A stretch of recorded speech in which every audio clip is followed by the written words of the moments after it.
Hi everyone, it's Mr. Glover here. It's about to start our next set of notes. So we're moving on to chapter 5 now.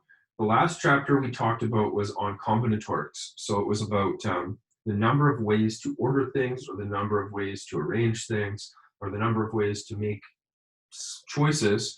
And essentially what we did was we were calculating the number of possible outcomes, okay? This chapter ties in with the last chapter in that this chapter is all about probability. So we need to know how many outcomes are possible and how many support what we're trying to do. So I would call those favorable outcomes. So for example, you want to win the lottery, how many numbers are there? We can calculate that. How many numbers do you have? Probability is going to be the one you have divided by how many possible ones there are. So this chapter ties in heavily with the last chapter, so it is important that you know how to use combinations and permutations in the fundamental counting principle, because we'll use it in this chapter. Not really today, but we will be using it. So to introduce probability, we're going to define it. So the probability of an event happening is a measure of how likely the event is to happen. The probability of an event happening is the ratio of the number of times the event happens to the total number of trials. A probability can be expressed as a fraction, a decimal, or as a percentage.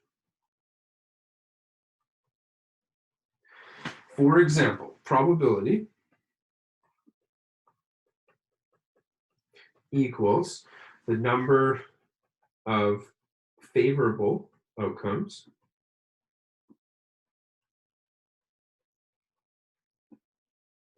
divided by the total number of outcomes.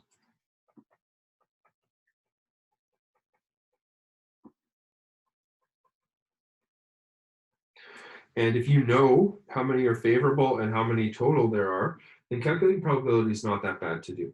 But the tricky part usually comes when you actually have to figure out how many options support and how many options don't support you winning. So let's do some simple probability calculations. Getting 4 heads out of a total 10 coin flips, okay? So we've got 4 heads, and we have 10 total flips. So the probability of getting a head is going to be the number of heads over total flips, 4 heads over 10 flips. We could leave it as a fraction of 4 over 10. We could turn it into a decimal of 0.4. Or if we turn it into a percent, we have to multiply by 100, which is 40%. So the probability of flipping a head is 40% according to our data. We know it's not. It should be 50, but we probably haven't done enough trials to get close to the accurate number.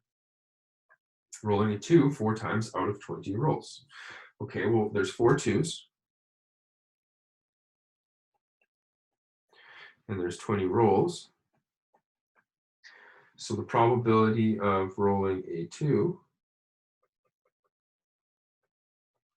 is going to be the number of 2s that were rolled, 4 of them, divided by the total number of rolls, which is 20 of them, which means the probability is 0.2 or 20%.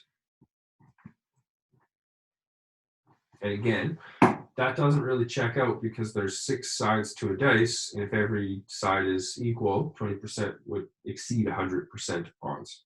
So it's probably lower, but we just haven't rolled the dice enough to get an accurate number. All right, so we've talked about probability. Probability is just number of favorable outcomes divided by total. The odds of something are very slightly different, and you have to be really careful what you use for numbers when you're calculating odds. So the odds of an event are defined as the ratio of number of times the event occurs to the number of times the event doesn't occur. This ratio should be expressed in lowest terms, okay? So for example, the odds in favor of an event equals the ratio of the number of times it occurs to the number of times it doesn't.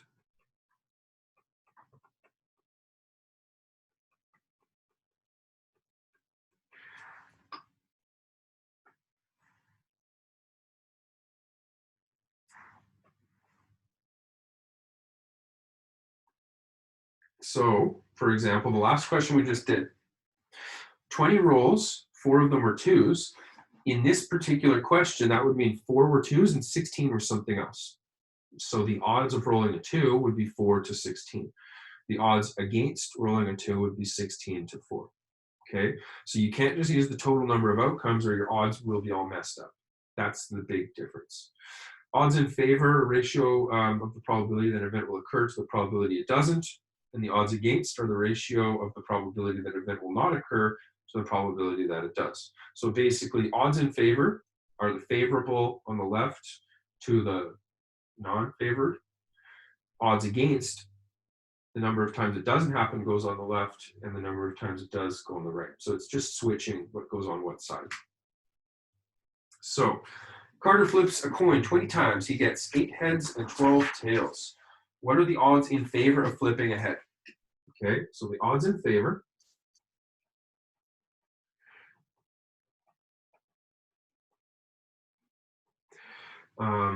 they are going to be the number of times he flipped a head, which is 8, to the number of times he didn't flip a head, which is 12.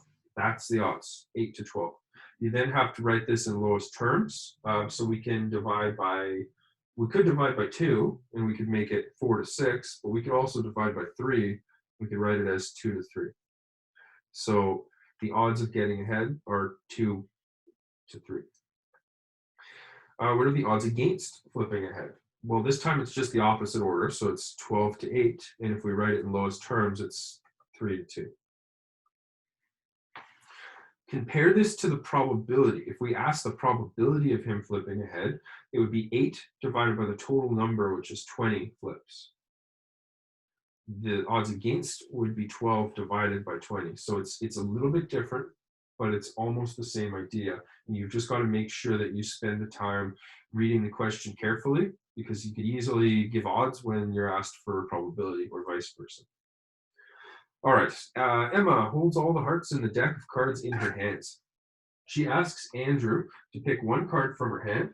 What are the odds in favor of Andrew picking a face card? Okay, so she holds all the cards in the deck. Then she is going to have 3 face cards total. She's going to have King, Queen, Jack. So the face cards are King, Queen, and Jack of each suit.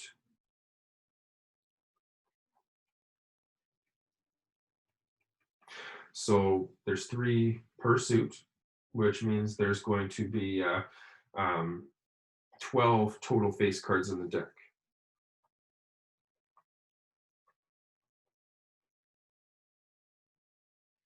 Now, the non-face cards, there's going to be 10 of them. So the non-face cards,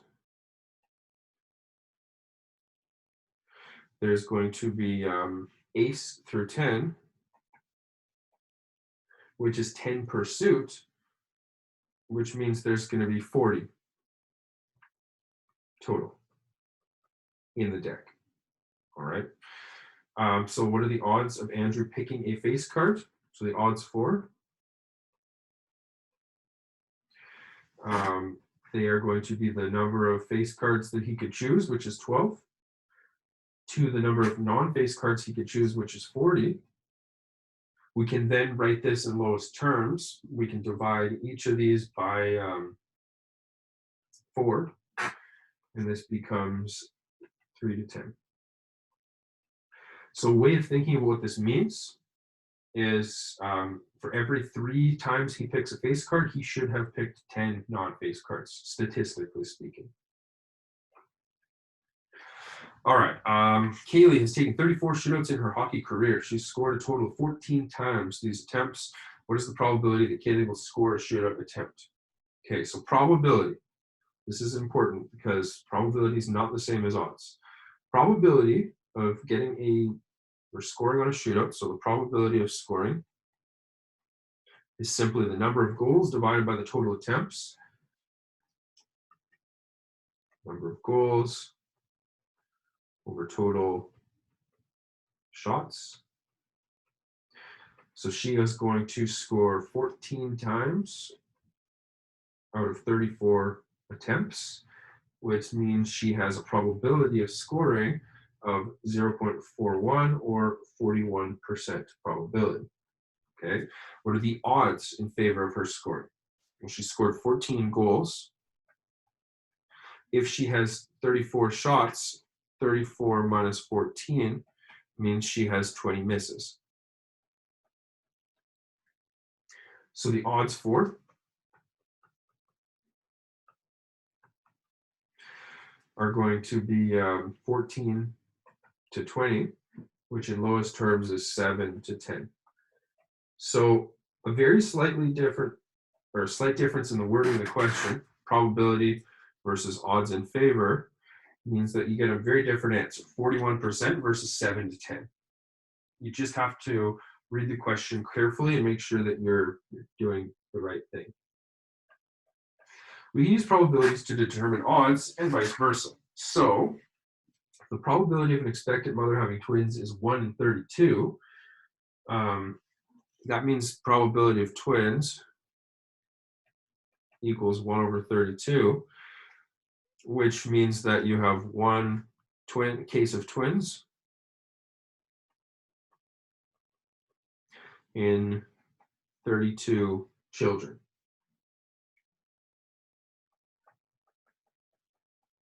Or in other words, one of the kids is a twin, or one of the sets of kids is a twin.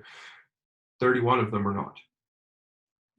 So the odds in favor of expecting twins, so the odds in favor are the number of times you get twins, which is once, versus the number of times you don't get twins, which is 31. So according to our statistics, one twin for every 31 non-twins. What are the odds against an expected mother having twins? Same thing, 31 to 1. And by the way, these are probably not very realistic numbers. They're mostly made up. I wouldn't bank on having twins once every 32 times. All right, a computer randomly selects university students' names from the university database to award a $100 gift card to the bookstore. The odds against the selected student being male are 57 to 43. Determine the probability the randomly selected university student will be male. So we need to do a little bit of unpacking for this question. We've got to sort some information out. We'll start with the odds against the selected student being male. So the odds against male. Those are going to be 57 to 43. What that tells me is that 57 of the winners were females, while 43 of the winners were males. If you add those together, the total number of students or number of winners is 57 plus 43, which is 100 total winners. So if we want to calculate the probability, we need to figure out how many males won, which is 43, and divide by the total, which is 100. So the probability of a male winning is going to be 43 over 100, which is 0.43, or it's 43%.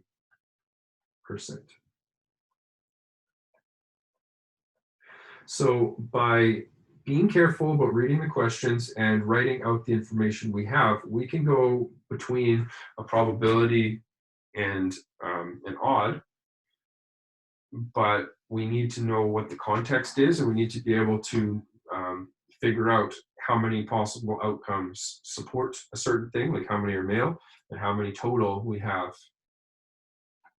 like 100. Couple more. When making a decision based on odds probability, choosing the more likely outcome makes the most sense.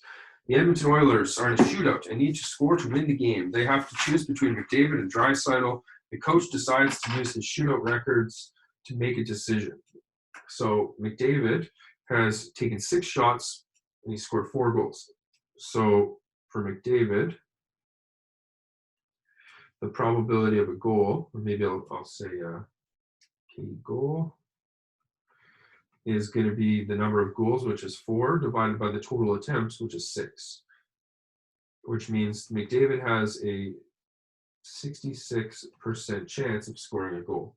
Roughly, actually, it's about 66.6, 67. On the flip side, Draisaitl,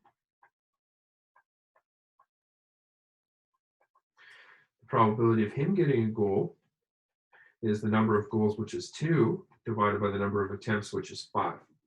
He only has a 40% chance of scoring. So because of this, which one should take the shootout? I would use McDavid in the shootout. Go with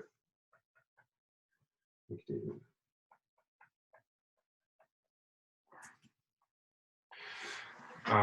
And last but not least, NPSS is hosting a Mario Kart contest. Matt plans to compete in it. First, he needs to pick a character to play as. He did some research and found the odds against winning as Yoshi are 5-2, and the odds against winning as Mario are 7-2. Which character should Matt play as? So for Yoshi, the odds against are 5-2, and for Mario, the odds against are 7-2. What that means is that there are 5 losses and 2 wins. For Yoshi, there are 7 losses and 2 wins for Mario. If you calculate their win percentage, probability of a win, Yoshi has won 2 times, so 2 wins, divided by 7 because he's played 7 games. 5 plus 2 is 7 games. So Yoshi has a win percentage of 29%. While Mario has won 2 times, so probability of win is still 2, but it's over 9 because he's played 7 plus 2, 9 games. So his probability of winning is only 22%. So assuming that the person that is driving has no influence in this, which is not really true, but assuming they're all the same person playing, pick Yoshi. Yoshi has a higher percentage of winning. So I would, Matt should play as Yoshi. And so that's where we're going to end the notes today. It's kind of a new concept, and I don't know many of you have spent a lot of time on probability, but it is a useful section, and it is actually something that you'll take with you after this, hopefully, and use in your life to make educated decisions on whether you should pick one thing versus something else. So I've got some questions for you to try, 1 to 4, 7, 9, and 13. These are your workbook, page 123. I'm going to end the video now. I hope to see everybody in the chat tomorrow. So have a great rest of your day, everyone. Give the questions a shot. Bring some questions with you to the chat. And I'll see you all in a couple of days' time.